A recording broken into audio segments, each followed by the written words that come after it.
আপনি শান্ত হন।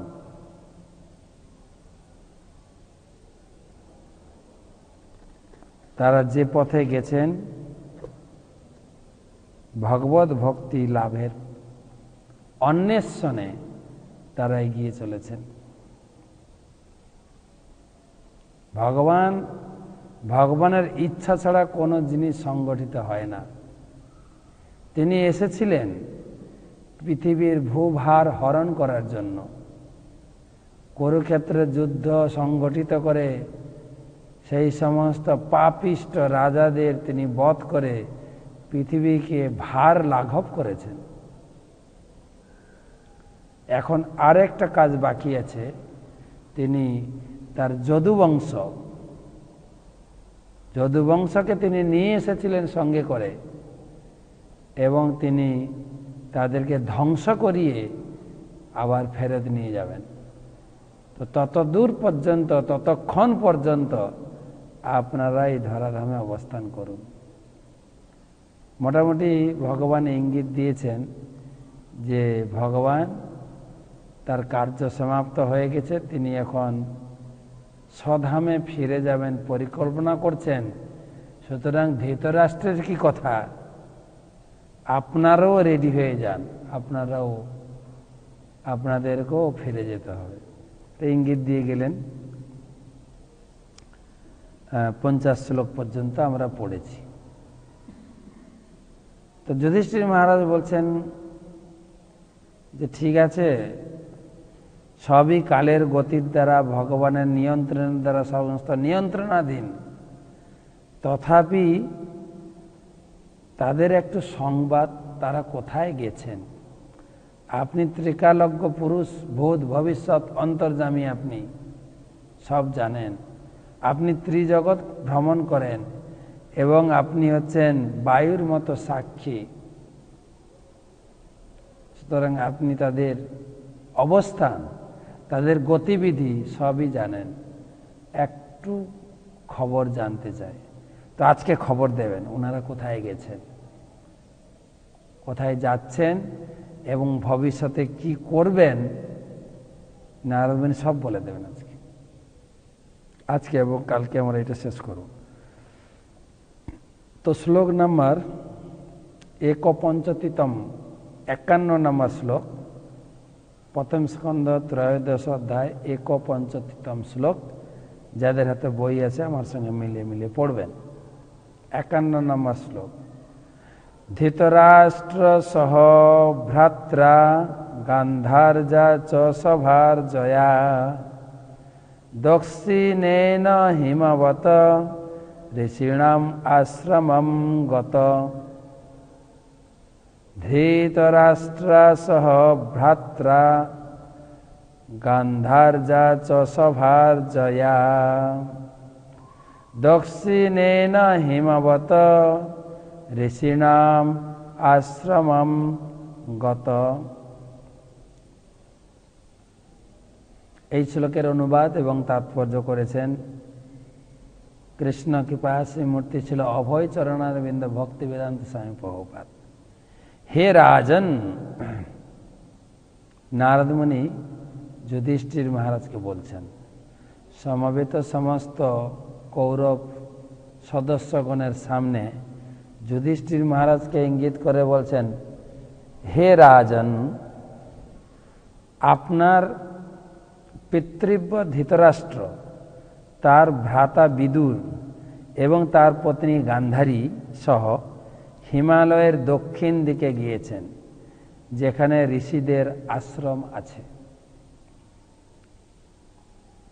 গিয়েছেন মানে রাস্তায় যাচ্ছেন, এখনো পৌঁছাননি, পৌঁছাতে হয়তো 1 সপ্তাহ লাগবে,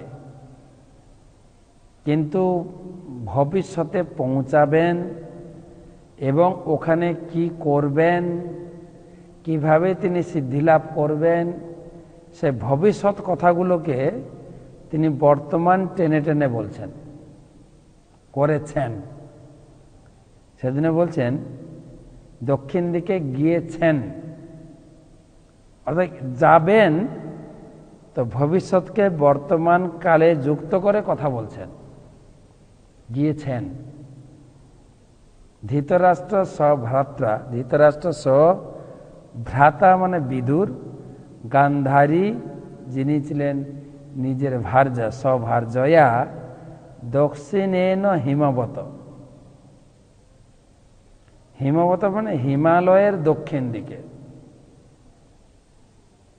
সেই জন্য দক্ষিণেন হিমবত। হিমালয় দক্ষিণ দিকে সাধারণত হরিদ্বার, হরিদ্বারের উত্তরে হচ্ছে হিমালয়, সেজন্য দক্ষিণেন হিমবত ঋষিণাম আশ্রমগত, যেখানে অত্যন্ত পবিত্র জায়গা, সমস্ত মুনি ঋষিরা যেখানে বসে ভগবত আলোচনা, ভগবত আরাধনা, ভগবত ধ্যানস্থ হয়ে ভগবানের সঙ্গে নিজেকে যুক্ত করেন, সেইখানে যাবেন। এবারে পরিষ্কার, এতক্ষণ যেটা জানতে চেয়েছিলেন যুধিষ্ঠির মহারাজ, যেটা জানতে চেয়েছিলেন, নারদ মুনি সেই পয়েন্টে এসে কথা বলছে। এতক্ষণ বিভিন্ন দর্শন বলেছেন, যে সবার পালক হচ্ছেন ভগবান, তুমি কেন চিন্তা করছো, বিভিন্ন শাস্ত্রীয় এবং যুক্তি এবং ভগবানের মহিমা কীর্তন করে এতক্ষণ বলেছেন। এখন ডাইরেক্ট প্রশ্নের উত্তর দিচ্ছেন। প্রভুপাদ তাৎপর্য তাই লিখেছেন, শোকগ্রস্ত মহারাজ যুধিষ্ঠিরকে সান্ত্বনা দেওয়ার জন্য নারদ মুনি প্রথমে দার্শনিক তত্ত্ব বিশ্লেষণ করেন এবং তারপর তার পিতৃব্য ধৃতরাষ্ট্রের ভবিষ্যৎ গতিবিধি বর্ণনা করতে শুরু করলেন, যা তার দিব্য দৃষ্টিতে দর্শন করতে পেরেছিলেন, এবং সেই অনুসারে তিনি নিম্নোক্ত বর্ণনা শুরু করলেন। তার এখান থেকেও আমরা পরিষ্কার বুঝতে পারছি, প্রভুপাদ বলছেন যে তার দিব্য দৃষ্টির মাধ্যমে তিনি দেখতে পেয়েছিলেন ওনারা কত দূর পর্যন্ত যাবেন, তারপরে ওখানে কি করবেন, কিভাবে তিনি সিদ্ধি লাভ করবেন, বিদুরের কি গতি হবে, গান্ধারীর কি গতি হবে, সব ধীরে ধীরে বলছে। তো কয়েকদিন আগে একটা প্রশ্ন এসেছিল, সবাই কেন উত্তর দিকে যায়? এনারাও ঘর থেকে উত্তর দিকে গেছেন, ঘর থেকে উত্তর দিকে গেছেন, কিন্তু হিমালয়ের দক্ষিণ দিকে, যেটাকে বলে হরিদ্বার। হরিদ্বার অত্যন্ত পবিত্র জায়গা, হাজার হাজার লাখো লাখো ধর্মার্থী মুনি ঋষি তারা সেই গঙ্গার তীরে বসে তারা গঙ্গার যে সপ্ত ধারা, সপ্তর্ষি ঘাট, আর ওই চারপাশে মুনি ঋষিরা সেখানে নিজেকে গঙ্গার পবিত্র বাতাবরণে নিজেকে সিক্ত করে মনকে ভগবানের সেবায়, ভগবানের সঙ্গে যুক্ত করার জন্য সেখানে সবাই আশ্রম বা ভজন কুঠির বানিয়ে আছে। হরির দ্বার, আমি আগে বলেছি দ্বার মানে না ঘরের দ্বার, দ্বার মানে গেট, মানে ইংরেজিতে বলে গেট, দুয়ার, যে দরজা, দ্বার মানে দরজা। এবারে দরজা খুললে আপনি ঘরে প্রবেশ করবেন, ঠিক সেভাবে হরির দ্বার, হরির ওটা হচ্ছে দরজা, এর পরে হচ্ছে দেবভূমি, যেখানে বদ্রীনাথ ধাম, কেদারনাথ ধাম, যেখানে ভগবান নারায়ণ সাক্ষাৎ বিরাজমান, সাক্ষাৎ বিরাজমান। হ্যাঁ, বছরে 6 মাস সেই ভগবানকে দর্শন করার জন্য সাধারণ এই জগতের দর্শনার্থীরা যান। এই আপনার কি বলা যায়, কবে থেকে, অক্ষয় তৃতীয়া থেকে, অক্ষয় তৃতীয়া থেকে আপনার কালী পূজা পর্যন্ত ওই গেটটা খোলা হয়, যেখানে আপনি বদ্রীনাথে গিয়ে ভগবানকে দর্শন করবেন। সাক্ষাৎ ভগবান নরনারায়ণ ঋষিরূপে রয়েছে, দর্শন করবেন, পূজা নিবেদন করবেন, খুব আড়ম্বর সহকারে ভগবানের অত্যন্ত ঐশ্বর্যমণ্ডিত সেবা। নরনারায়ণ দুই পর্বতের মাঝখানে সেই আভিজাত্য মন্দিরে ভগবান নারায়ণের উপাসনা হচ্ছে এবং সামনে দিয়ে খরস্রোতা গঙ্গা প্রবাহিত হচ্ছেন। সে এত সুন্দর পরিবেশ। বদ্রিকা আশ্রম, বদ্রিকা আশ্রম, বদ্রী নারায়ণ। বদ্রী মানে আমরা আলোচনা করেছি প্রথম অধ্যায়ে এই স্কন্ধের, যে তৃতীয় অধ্যায়ে আমরা আলোচনা করেছি নরনারায়ণ ঋষি সম্পর্কে, যে ভগবান নারায়ণ সেখানে তপস্যায় অধিষ্ঠিত হয়েছিলেন, আর তাকে তপস্যায় সহযোগিতা করার জন্য লক্ষ্মী দেবী এসেছিলেন বদ্রী বৃক্ষরূপে ভগবানের উপরে ছায়া প্রদান করার জন্য। বদ্রী মানে কুল গাছ, বদরি গাছ বলে না, বা বড়ই, কোথায় কোথায় বলে বড়ই, কোথায় কোথায় বলে বরকুল। যে কুল আবার আমরা বাড়িতে শিখতাম, মা বলতো যে সরস্বতী পূজা হলে তারপরে কুল খাবি, বড়ই, তার আগে বাড়িতে খেতে দিতেন না।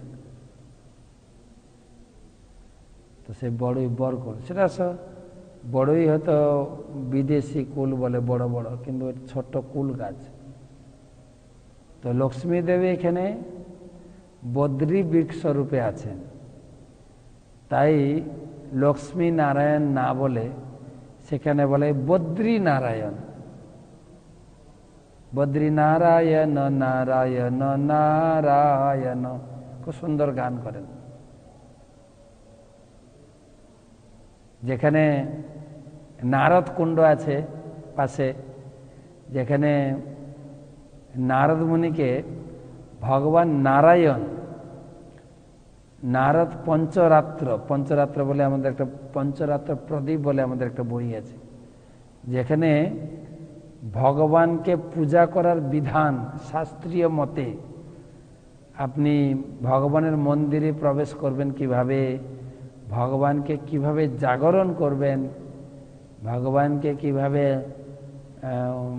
জাগরণ করার পরে কি করবেন, তাকে হস্তমুখ প্রক্ষালন, আচমন, দন্তধৌতম, এই সমস্ত কিছু প্রক্রিয়া, স্নানম এবং অর্চনম, এই সমস্ত প্রক্রিয়া, ভোগ নিবেদন প্রণালী, আরতি, বিভিন্ন ভগবানের উৎসব অনুষ্ঠান, বিভিন্ন বিষয়ে ভগবানের পূজা সংক্রান্ত, অর্চন সংক্রান্ত পুরো 5 রাত ধরে ভগবান নারায়ণ নারদকে শিক্ষা দিয়েছিলেন। আর নারদজির সেই শিক্ষা গ্রন্থ আকারে প্রকাশিত হয়েছে, সেটাকে বলে নারদ পঞ্চরাত্র।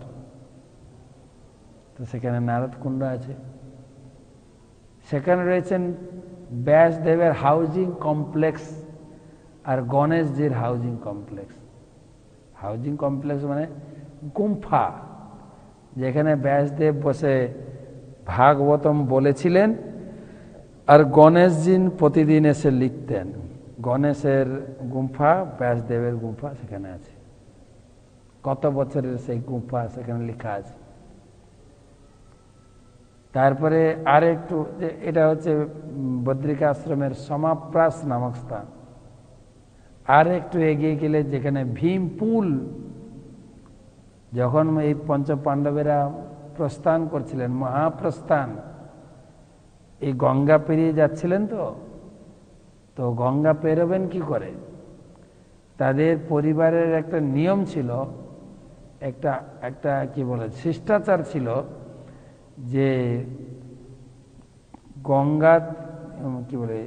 গঙ্গাতে যেন চরণ স্পর্শ না করে, পাপ হবে।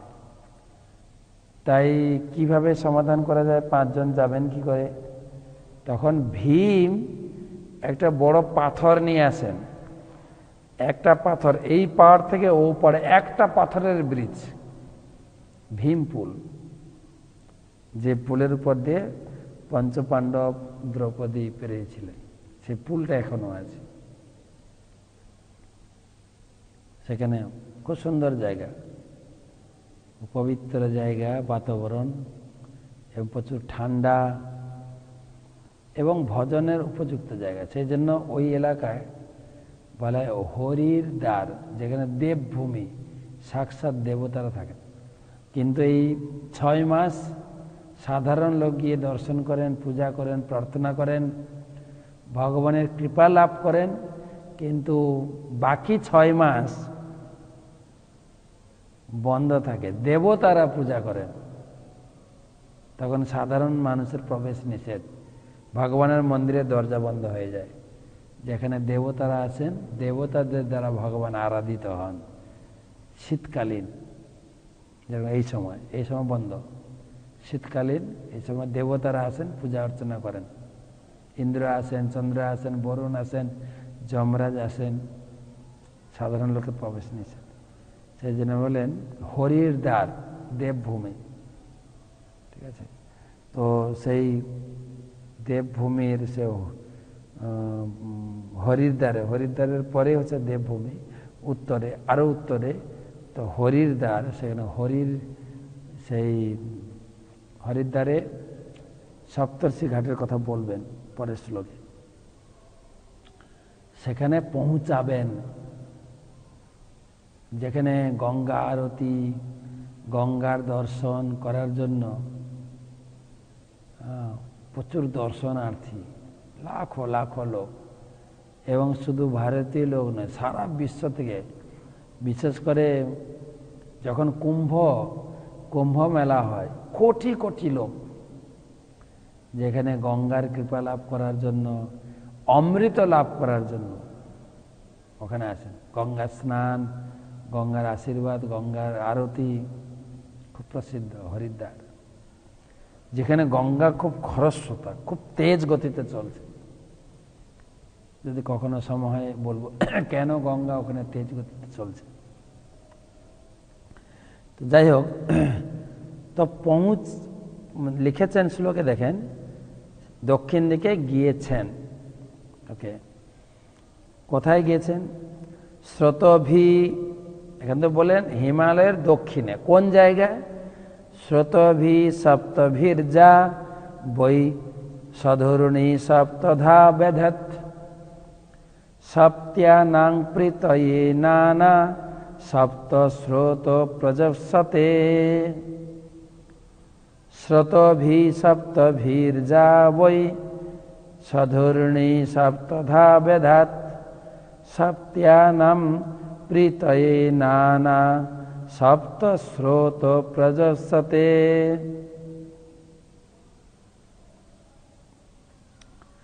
সেই পবিত্র স্থানে, সেই স্থানে পবিত্র গঙ্গা নদী সপ্ত ঋষির প্রীতি সাধনের জন্য নিজেকে সপ্ত ধারায় বিভক্ত করেছেন। সেই জন্য সেই স্থানকে সপ্ত স্রোত তীর্থ বলে বা সপ্তর্ষি ঘাট বলে। বর্তমান সপ্তর্ষি ঘাট, আমি সেখানে অনেকবার গেছি এবং ওখানে বসেও আমরা 7 দিন নয়, অনেকবার 1 ঘন্টা 2 ঘন্টা বসে আমরা হরিকথা শ্রবণ করেছি।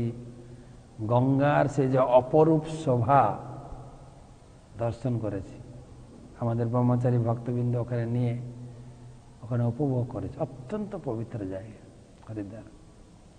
আর ওখান থেকে আর কিছু দূর দূরে, এই 70-80 কিলোমিটার দূরে, যেটা আছে সুক্তাল, গঙ্গার কিনারেই, যেখানে ভাগবত পাঠ হচ্ছিল। সুখদেব গোস্বামী পরীক্ষিত মহারাজকে শোনাবেন, আমরা ধীরে ধীরে আলোচনা করছি। সেও গঙ্গার তীরে। তো জায়গাগুলি আছে আমাদের এই ভূতলে এবং ভারতেই রয়েছে। সেসব জায়গা, সেসব তীর্থস্থান করতে হয়, দর্শন করতে হয়। সে তীর্থস্থানের কৃপা লাভ করে আমরা যা বইতে লেখা পড়ছি, সেই স্থানগুলো